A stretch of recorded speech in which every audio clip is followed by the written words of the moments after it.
Olá, pessoal! Nesta aula de hoje, nós vamos discutir um pouco sobre documentação de sistemas orientados a objetos. A ideia é dar uma visão básica e fundamental para o entendimento de como é que a gente especifica alguns elementos de sistemas orientados a objetos.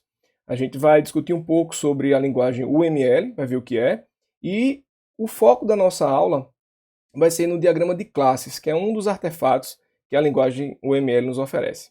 Vamos aqui abrir os slides para a gente.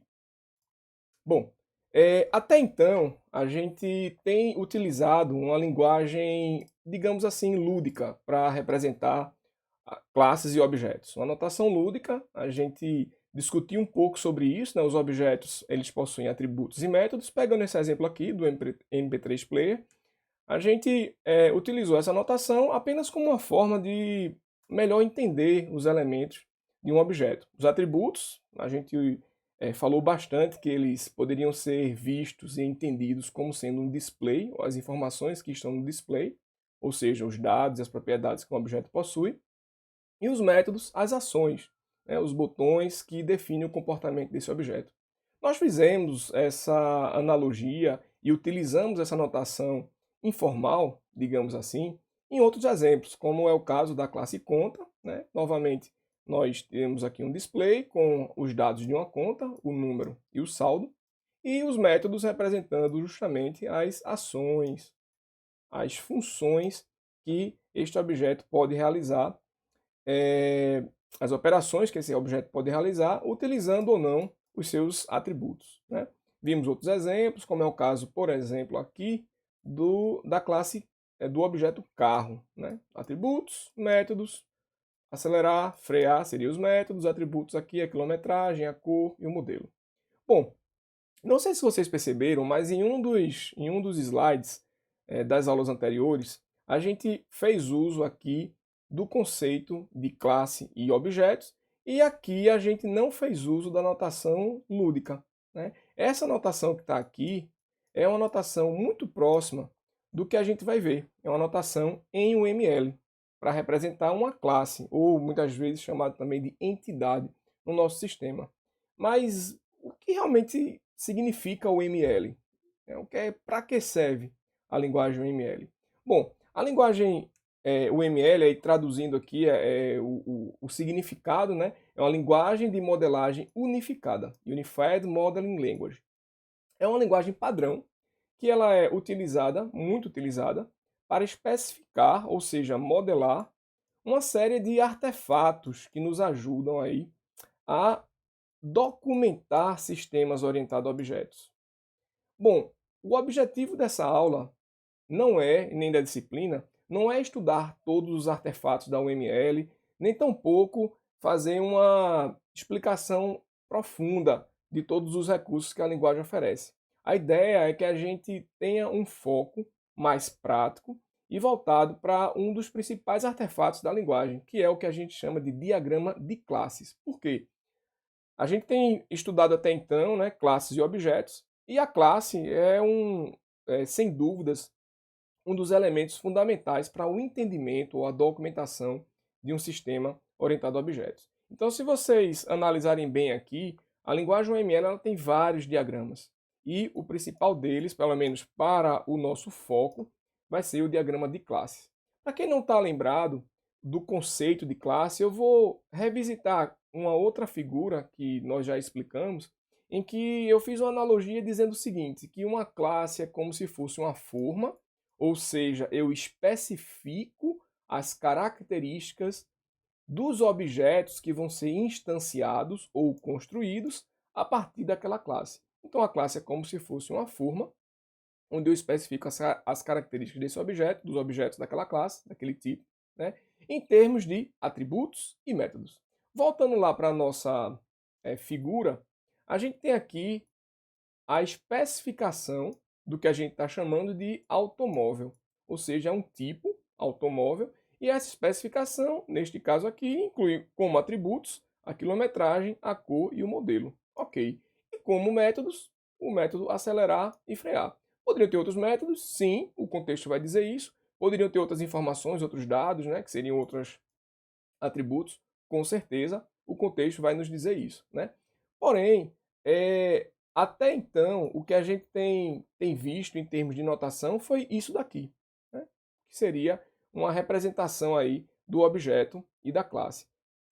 Se vocês analisarem aqui, né, a gente fez a mesma representação informal ou lúdica, né, desse objeto, nesse caso aqui, classe automóvel, né? Nota que eu não tenho os valores aqui, vou voltar para o slide anterior. Os objetos eles têm os valores dos atributos, né? Os objetos são instâncias de classe. A classe ela só especifica quais são os atributos que aquele objeto vai ter. Os objetos daquela classe vai ter. Isso é muito importante prestar atenção. É como se a classe fosse o esqueleto do que o objeto terá, né? De novo, aquela analogia, ela é a forma e a instância, ou seja, os objetos que são criados a partir dela, é que vão especificar exatamente, no caso aqui do bolo, né, qual é o recheio, qual é a cobertura. No caso do carro, qual é a quilometragem, qual é a cor, qual é o valor da cor, né, da quilometragem, o modelo e etc. Tá? Então, voltando para cá, a gente pode, nessa representação informal, dizer que uma classe automóvel possui como atributos, novamente, né, quilometragem, cor e modelo, como método de acelerar e frear. Ok. E como é que seria isso utilizando a notação UML, que foi aquela notação que eu mostrei em um dos slides? Bom, a gente vai fazer a mesma coisa, né, ou uma coisa muito similar, que é o quê? Nos atributos, a gente vai ter um espaço para eles, que é essa área aqui, a gente vai representar isso como esse retângulo que está aqui, ó, né? O nome da classe ele vai ficar aqui em cima, o identificador da classe, no caso aqui classe automóvel, e vai ter um espaço para eu representar os atributos dela e um espaço para eu representar os métodos daquela classe. E como é que eu vou representar isso? Basicamente colocando os nomes, os identificadores dos atributos e os identificadores dos métodos. Ok.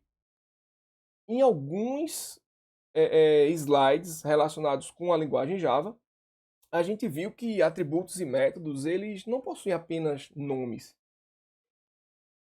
E aí surge uma pergunta que eu coloquei aí. Como é que eu represento esses outros elementos de um atributo ou de um método?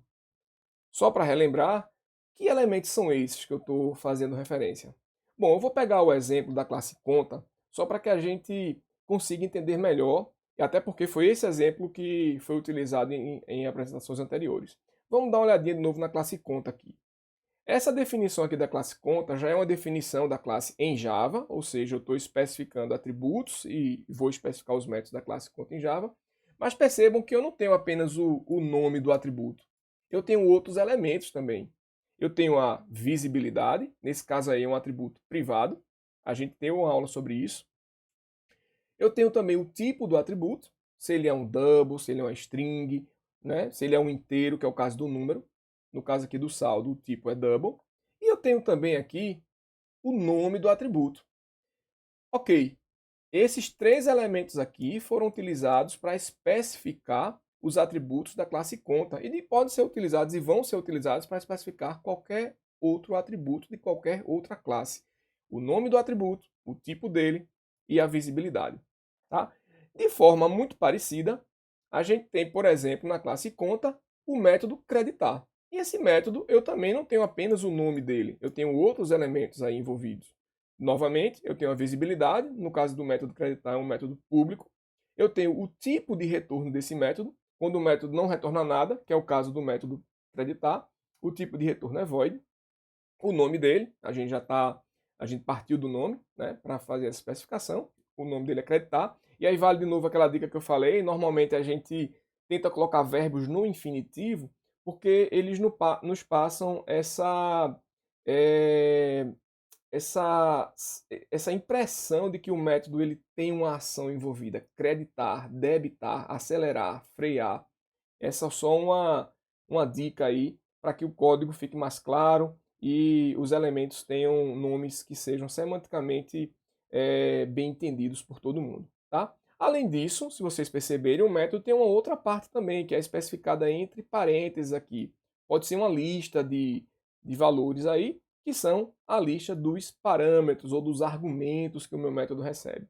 Essa lista ela pode conter outros argumentos, nesse caso aí específico, ela tem apenas um valor, né, um argumento que seria do tipo double e o nome dele é valor. Bom, como é que eu represento isso lá na UML? Eu vou mostrar aqui para vocês a representação disso usando esse exemplo da classe conta, né? E a gente vai ver como é que isso fica lá no nosso diagrama de UML. Se vocês perceberem aqui, ó, novamente pegando o exemplo, no caso dos atributos, eu tenho visibilidade, tipo e nome, e a gente representa dessa forma aqui, ó. Além de colocar o nome, que foi o que a gente viu no primeiro momento, a gente coloca antes a visibilidade, eu vou mostrar para vocês exatamente como é que isso aí vai ficar, o nome do atributo, dois pontos, o tipo dele, tá? E para a gente fazer o método é a mesma coisa.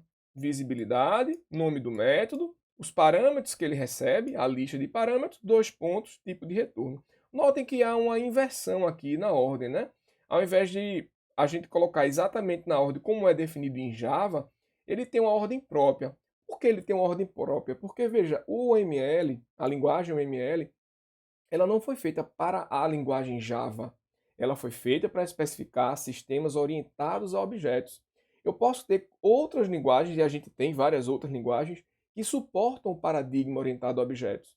Então, essa ordem daqui, visibilidade, tipo de retorno, nome do método e lista de parâmetros, é uma ordem que foi estabelecida na linguagem Java. Mas eu poderia ter uma outra linguagem em que essa ordem não necessariamente vai ser desse jeito.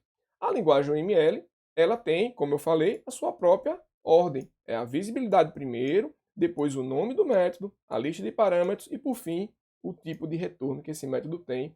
Obviamente, antes disso, a gente tem os dois pontos aqui.